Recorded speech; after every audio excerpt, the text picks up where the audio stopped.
Typiquement, on avait été très étonnés de voir qu'en loi de finances, le gouvernement a proposé de mettre fin à l'exonération de TICGN pour le biométhane bénéficiant de cette garantie d'origine. Donc il y a une volonté effectivement délibérée du gouvernement de dire non, on ne veut pas que la garantie d'origine soit utilisée. Parce que si vous dites la seule chose logique qui est de dire puisque tu es du gaz renouvelable, tu ne payes pas la taxe qui porte sur le gaz naturel, c'est de dire, si tu la payes quand même, ça fait perdre tout intérêt à la garantie d'origine. Donc là aussi, on souhaite qu'il y ait une vraie concertation avec le ministère pour dire, oui, donnons un outil, et je vous rejoins complètement. Parfois, j'ai l'impression que cette filière souffre un peu de défaut de jeunesse des renouvelables électriques.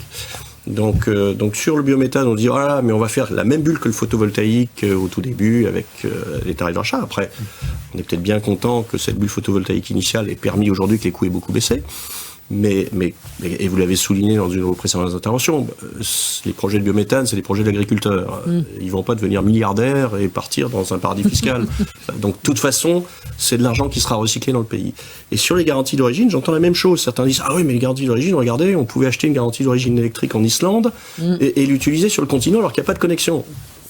Mais il n'y a pas de sujet en gaz. Toute l'Europe est connectée, le gaz peut se stocker, donc une garantie d'origine en gaz, on pourrait très bien réellement, c'est une réalité physique, lui donner une durée de vie infinie et ça correspondrait à une réalité physique.